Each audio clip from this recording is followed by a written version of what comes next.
Good day mga ka-farm lahat. So ayan, new property po tayo, beach lot po ito. Ayan, so reposted ko po yung video ni Sir Jeff. So ang location po nito is Ragay, Kamsur. Ayan, so ang minimum cut po nito is 3,300 square meter. Ayan, so napakaganda po ito mga ka-farm lahat. So 2.5M po ang price, and then shoulder na po ni seller ang documents hanggang matransfer po yung title sa name ni buyer. Ano, ayan, napakaganda po nito. Flat land, tabing kalsada, and then 16 meters po ang frontage ito sa dagat mga ka-farmlat. And so napakaganda at napakalinis po ng dagat dito mga ka-farmlat. Ayan, so mga naghahanap po sa akin dyan ng beach lot, ayan, so tamang-tama po ito, baka ito na po yung hinahanap nyo. Ayan mga ka-farmlat, so napakaganda po nito at panoorin po natin.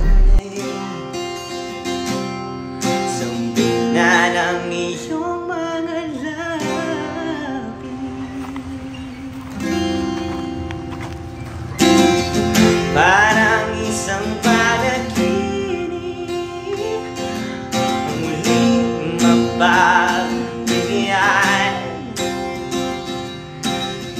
Tayo'y muling magkasama. Ang dati ay baliwala.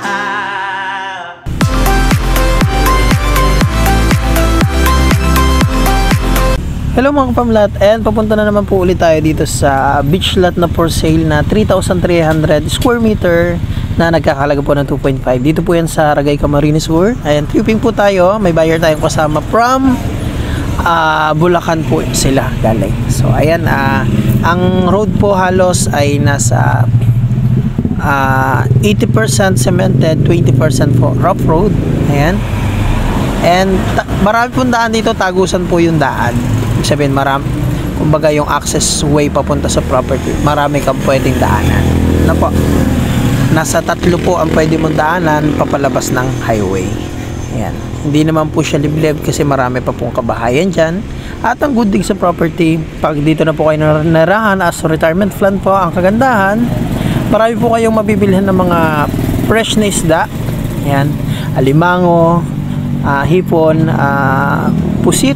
Ayan, dahil ang mga mangisda malapit lang din sa property, dito lang din po dumadaong. Ayan, so ito po yung mga madadaanan going to property. Ayan, so dun sa property na pupuntahan natin, may access na po ng kalsada, tabing kalsada po yun, may source ng kuryente, may signal po dun, globe. Ayan, and mga ka-farmlat, malapit na tayo.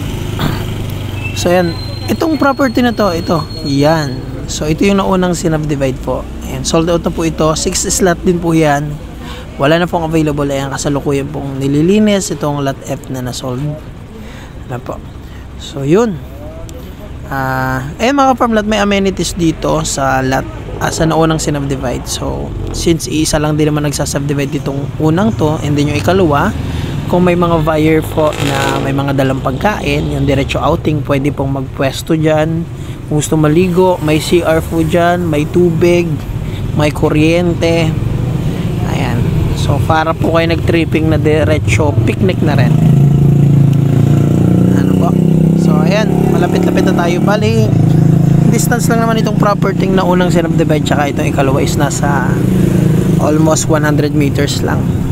Ayan. So makikita nyo, pasok po ang sasakyan, and flat land po yung area, and tabing kalsada. Ayan na po, start na to. So ito yung lot 1 na kuha na po yan, may nagpa-reserve na yan. Itong lot 2 and 3, 4, 5, yan po yung bibisitahin. Pero yung kasama natin sa tripping ngayon, yun yung po yung nagpa-reserve nitong 4 and 5. Pero dito po magkakaalaman kasi total iikutin po nila yung property. Ayan, syempre sa una, sisilipin muna yung tabing dagat. Ayan.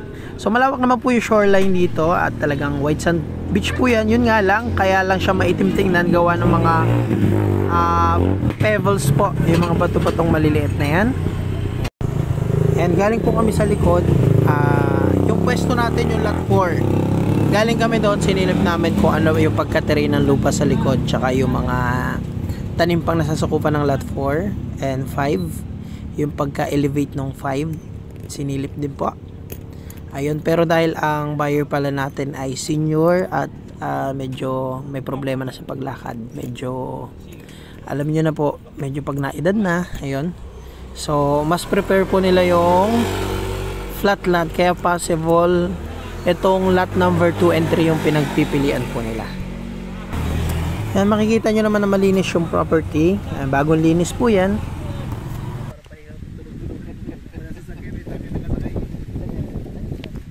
Ayan, nahihirapan na pong pumili ang buyer natin. Kung dito ba sa may rock formation at overlooking, yan, overlooking dyan kasi paahon, or dito sa flatted area.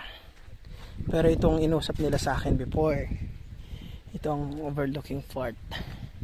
Kagandahan dito sa lot 4 at lot 5, yan, merong puno na makanlong na pwede kang maglagay dito ng maliit na kubong pahingahan. Tapos ito yung matatanaw mo pag nandito ka. Yan, gandang retirement plan. Kuya, dyan may corals dyan, ano? Pwedeng mamana. So nung namamana ka, ano mga napapana mo dyan? Lapo. Lapo-lapo? Ganda. So pwede pala dito.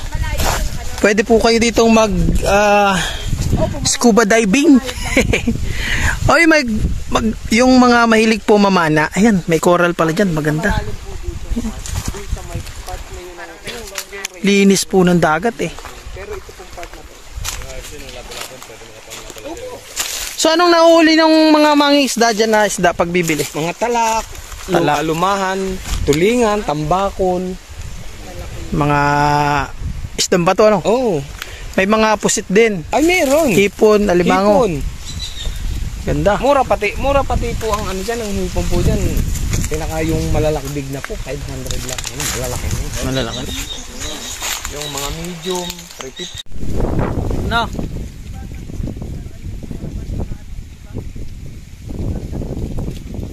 Teka lang.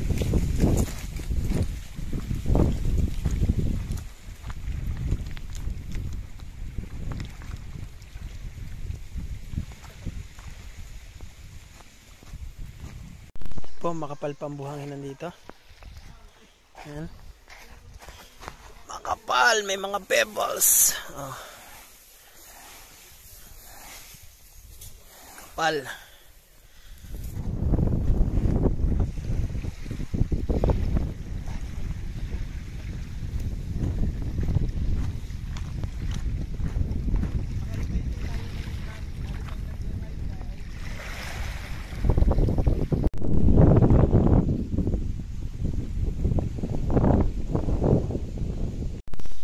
Kapal po ng buhangin. Itim lang tingnan kasi may mga pebbles po yan. Yan. Pebbles.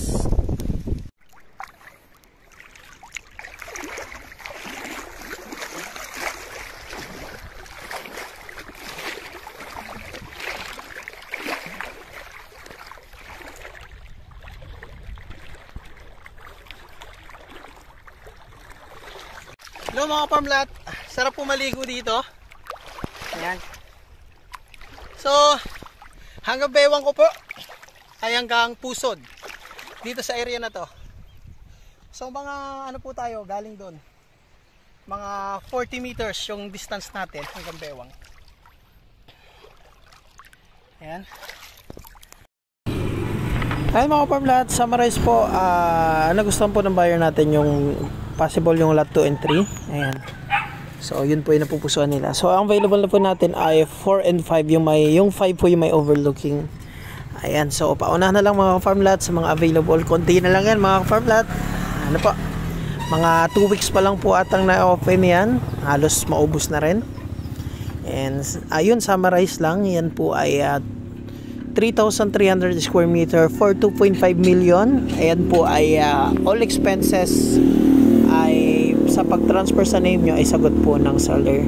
So ito po ang mangyayari po ay pag nagustuhan nyo, magpapareserve po kayo ng 50,000 and yung full payment po pag ready na po lahat ng slot. Ibig sabihin lahat ng slot ay may nagpa-reserve na. So abisuhan po kayo ng mga 2 to 3 weeks na lahat ng buyer ay magpo-full na. Sabay-sabay po ang pagbilihan po nito. Yan po ay nasukat naman na. May kanya-kanya na po sukat. May muhon na.